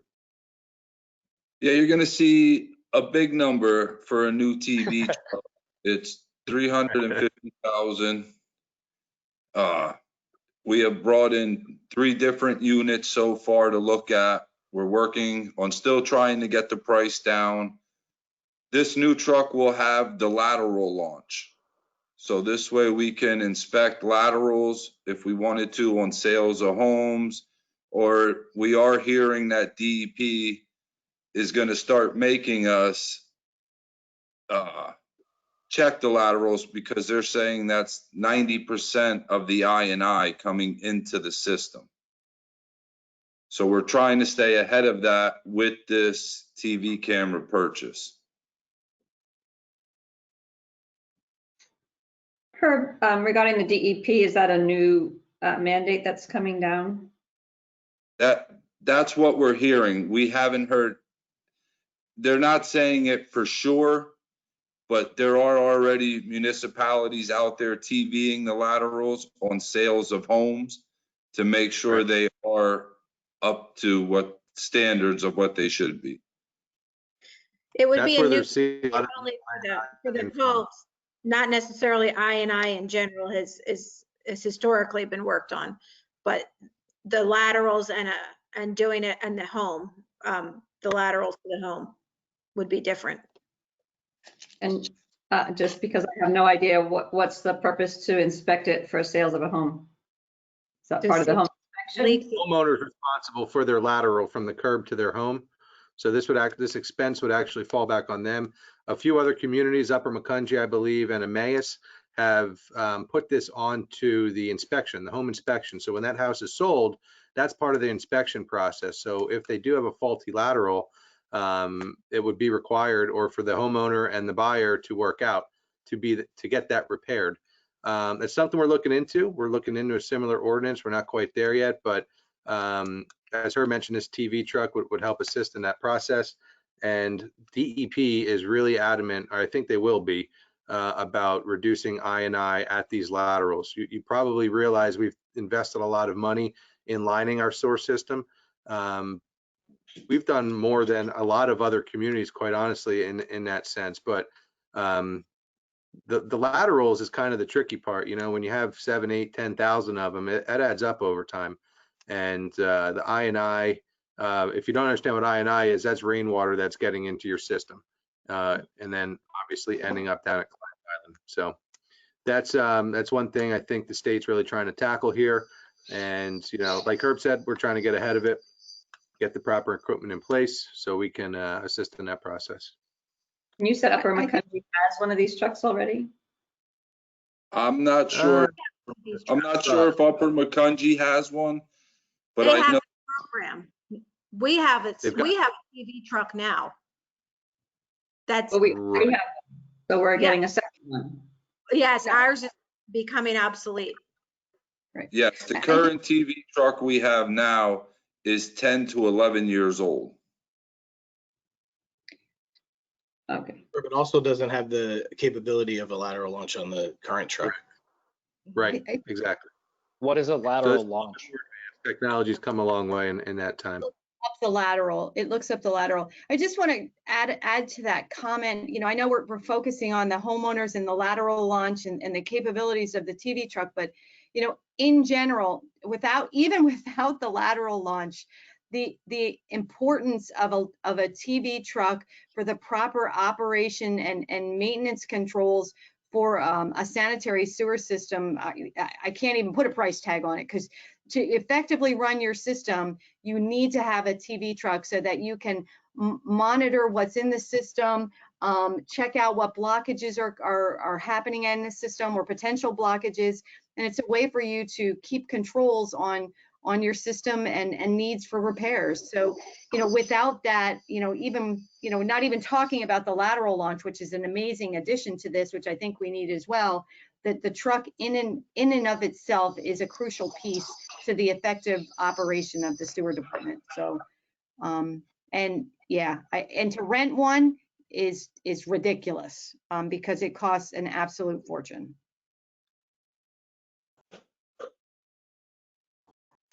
You'll also notice, oh, Nope, go ahead, Scott. I was going to say, you're also going to notice $20,000 for the skid steer. That's the fourth portion to be, or sorry, the third portion. Hi, it's Mike.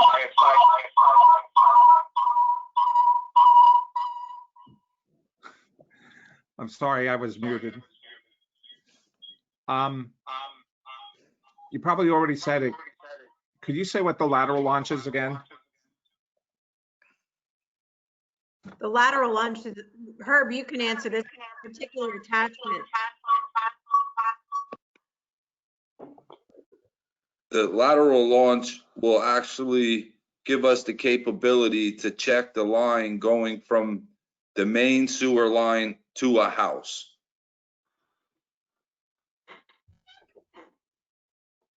You're muted, Mike.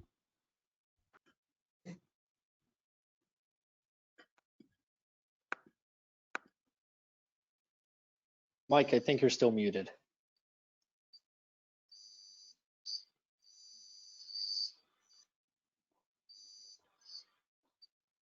Let me try it this way.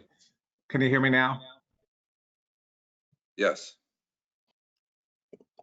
Can you hear me now? Yes. Okay, thanks. So a lateral launch is a piece of equipment? It's part of Yes. the T. It's part of the TV cameraing. Yes. Okay. All right. And I think you did say this, but just to confirm, did you say when a house is sold that the township inspects the sewer line from the house to the curb? No, not currently. Is that planned for the future? Depending on DEP. And also depends on how we write the ordinance too. It's done a couple different ways, Mike.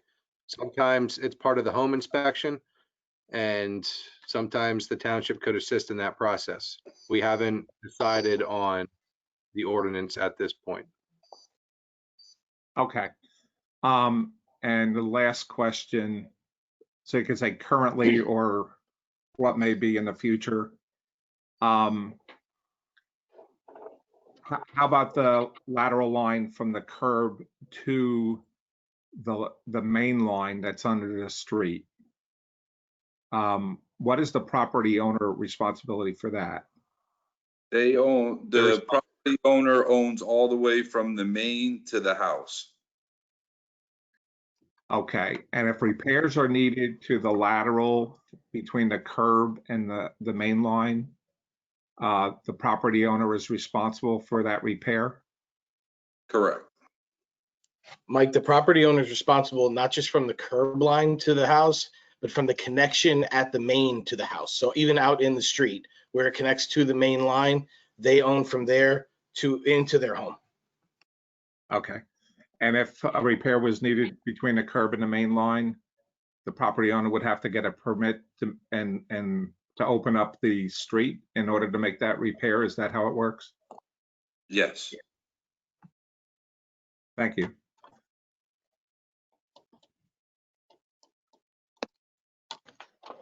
All right. So on our next item down, we have some EPA work that we're doing, and we also have some public works staff sewer repair work. Some of the stuff, like the staff sewer repair work, that's just general maintenance that we have. So we have $25,000 budgeted for that.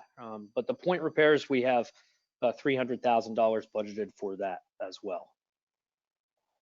What are point repairs? Just Randy. generally. Point repairs are when after we TV the line, we give it a rating of 1 to 5 with areas that are a 4 and 5 with a crack in the line. You can go in and do what they call a cast in place repair, which they'll put a lining on that crack, which seals it to make it like a new pipe almost again.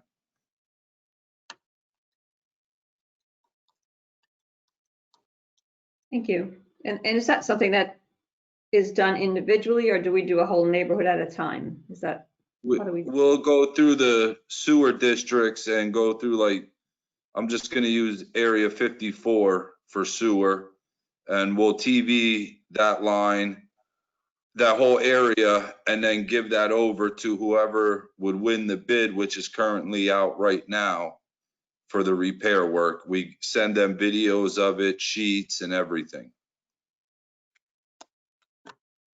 And just one follow-up, I know I saw that Upper Macungie was doing a joint bid with, I think, Copley for some sewer line repairs. Do we ever do any joint bidding to, get a better price? And with other townships, I've just never really seen that. Yes, we have, from what I understand, we have done that in the past. The reason we didn't do it this time is because we have manhole to manhole lining, which was not, if I'm not mistaken, not on that bid. Yeah, we do joint projects with them when appropriate and timing and same things. We have done things in the past with our neighboring communities. And is that something that you work out now? Since all townships are doing their budgets, is that the kind of thing that we would collaborate with them? We collaborate with them, quite honestly, on a regular basis. So it just depends on the joint projects and what they're doing. But yeah, I mean, typically we have ongoing dialogue. And so where appropriate and when appropriate, we would collaborate on any projects. Thank you. We also have some meter, oh, excuse, yes, go for it. Who's that? No, go ahead, Scott. We also have some meter pit renovations that are going to take place next year, hopefully, that we're proposing for $100,000. And then we also have this, Randy and Herb can definitely speak about this a lot more, but we have an Act 537 plan. I learned much about this week, and probably too much. And you know what we have to do for the LCA signatory agreement and all of these expenses that we're going to have here. So we have budgeted for the proposed budget, we have $200,000 in expenses that we would like to have. So Randy and Herb, take it away. The DEP permit transfer fees are an annual expense, not something we're going to be able to get rid of. The Act 537 plan, this would be a South Whitehall Act 537 plan. And we're kind of waiting on timing of the comp plan. In all honesty, it's one of those things we want to see what comes out of the comp plan, you know, where future development may occur before we take action on the Act 537 plan. That really, the 537 plan looks at your entire sanitary source system and looks at those areas to be stored. And essentially, there's a huge public involvement process, a lot of data collection, mapping, GIS work. We're hoping to be able to do a little bit of this in-house, but before we get into it, we want to obviously work closely with different engineers, get some good competitive prices, and then come back to the board with a recommendation. The LCA signatory agreement is really for engineering services. Again, I mentioned earlier, there's a lot going on with LCA right now. We haven't seen a bill yet. Some of it's being covered under the AO, but anticipating there would likely be some sort of requirement for South Whitehall to contribute to those expenses. We do have, I believe it's 18% of the overall expense to our township. Every signatory is, every signatory has a percentage of what they are charged for cost incurred for the regional 537 plan. So we're waiting to see that, and that's the gist of it. But again, I think the Act 537 plan, Renee, is the last step in finalizing the dissolution of the authority. So that's something we're hoping to be able to do next year, quite honestly, till the comp plan's done, till we get out to bid for this or for an RFP. You know, we're probably looking somewhere, I'd say summer, maybe fall time, till this really gets up and running. Yeah, So and it could stretch over.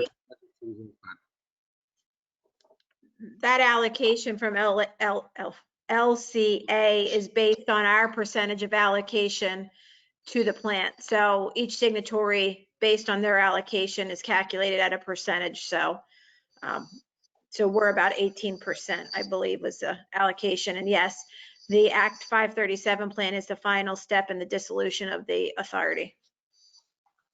That's big. So again, comes down to timing. Something we're you know, looking forward to doing. Something that needs to be done, and we'll get there hopefully soon. Was that also budgeted in this current year's budget for these things as well? Yeah, I mean, I don't know about the Act 537 plan wasn't, but your DEP permits are always budgeted for. Right.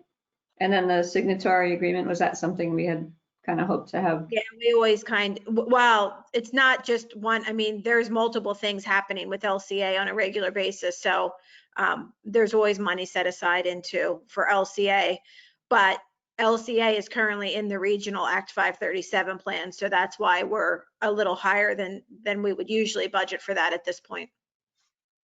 Thank you. We, Randy and I, and Mike was on this call as well. We had a meeting with the LCA about like future expenses that they have in the future.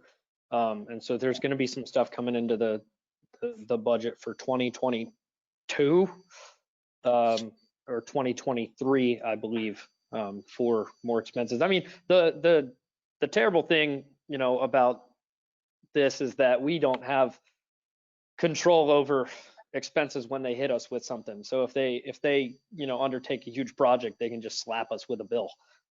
Fortunately for us, though, they put together a nice presentation for future estimates of expenses that they have, and so that's helpful on our end. So we kind of have an idea on what we need to budget for. So 200,000 is where we're at for the 2021 budget. Most likely that we'll see that item go up in the 2022 and 2023 budgets, which I'm not a huge fan of. So, but we can't do anything about that. So that sums up our capital our capital expenditures. Once again, taking our capital expenditures from about 1.1 million that we had budgeted last year to a little less than that. So I think we're in good shape for that. And then the final piece I have for us tonight is just a look at what my estimated cash carry forward is from this year to next year. So that'll, yep, sorry, there it is. It's rotated. I saw all your heads move to the side. It was kind of funny for a little bit. I couldn't get the formatting to work on the PDF, so unfortunately I have to do it manually. So yeah, it's Control-Shift-R and then Enter if you've got it going the right direction. So I'm writing that Control-Shift-R. Control-Shift-R on PDFs. Yep. So yeah, our bank's balance, we're doing really well in the sewer fund, and so at the end of September we have almost $4.7 million, which is good. I did a little estimate of cash receipts for the end of the year. I think we'll see about 233,000. Once again, that's a conservative estimate. I'm probably going to be wrong on that one, but wrong in the right direction. So I'm hoping we'll see more than 700,000. I don't know. I should have just rounded that to 700,000. We'll have that budgeted transfer from the water fund, the $10,000, and then we have the tapping fees. This was the 13,000 that I was talking about earlier. That's money that came in October. So we may see more tapping fees in November, December. I don't know the details of those, but that's what's there. I estimate that we're going to have billing for the Lehigh County Authority of about $500,000. This is both for our metered sale, or like our disposal fees that we get for our normal properties, but we also pay money for the Little Lehigh Signatory and some other smaller feeds that we have into their system. But based on prior years, the 500,000 looks like it'll be a good amount there. Estimated other expenses include various different. This was just kind of the hodgepodge of what I had left in the expense budget. So I put like operating expenses down below as the $66,000, and then I have 154,000. I don't expect there to be a ton of these, but we do have some budget transfers that make up this 104. Sorry, not budget transfers. We had like just normal purchases that we have, which include like printing, postage, and other items that make up the 154,000. We also have payroll, and so I did a little estimate of that for the remainder of the year. And then you'll notice there's that 13,000 for the payback to the general fund. This is that IT expense, and so I'm expecting that to happen. And then there's the 45,000 for the payback to the general fund for the debt payment, the 15%, not 15,000, the 15%. And then this $600,000, this encompasses items that we have to pay for or had encumbered that just weren't reflected in the cash amount. So that's stuff that we'll see in the billing and in the invoices for October, November, December. You'll notice there's $124,000 for the pension, and that was an item that was transacted in October as well. And then there's that 66,000 for operating expenses. about 22,000 a month. That what I should have done, so this is on me. I probably should have just rolled that 66 into the 154. So just imagine that to be the case, and I'll be happier. So so that's what I have. I think we're going to end the year around 3.7 million in the fund, which puts us in a really good position with an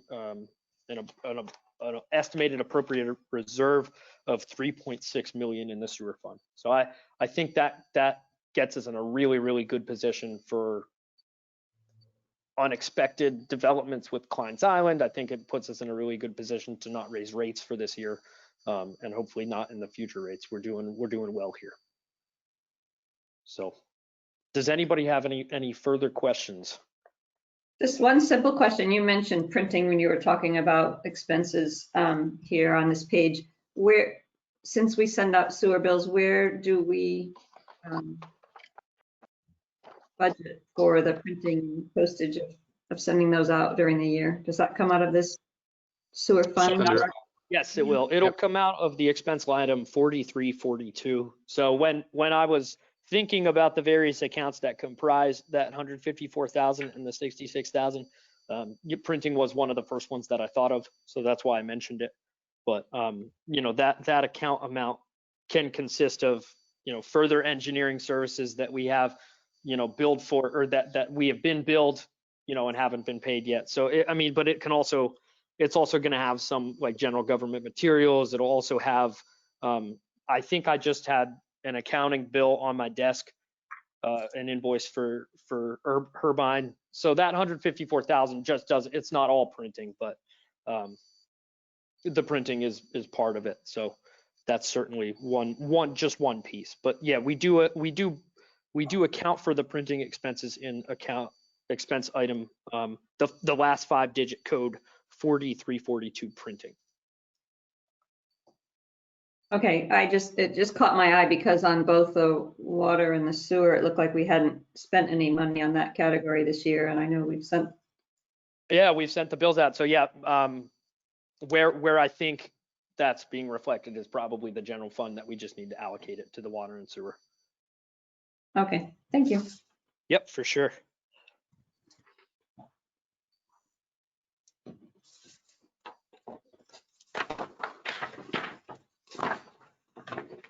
Great. So is that, Scott, you good? I think that's it. That's all I have on this meeting. So that's the presentation. Oh, also, I do apologize. I meant to say this at the beginning of the meeting and it slipped my mind until now. But we're not going to talk about the fire fund today. We're going to open Tuesday's meeting with the fire fund on Tuesday at 6 p.m. And then we'll also talk about general fund then. I just didn't have time to do all the preparations with all the funds. I've been absolutely swamped. So I decided to move that one forward to Tuesday. Very good. Thanks, So Scott. Tuesday is general, capital, and fire. Correct. Yep. Well, we'll start out with fire so that we can get those guys in and out, and they, you know, because general fund's going to take the most amount of time. I'd rather have them come in for the time they're here and then go home.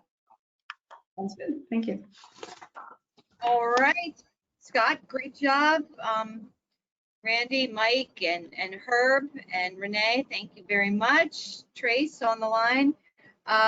So we have no new business for discussion tonight. This is the opportunity for courtesy of the floor. I don't know if callers 1 and 2 are guests or people on our panelists on the line. So I will open it up for. I think it's Mike and Joe.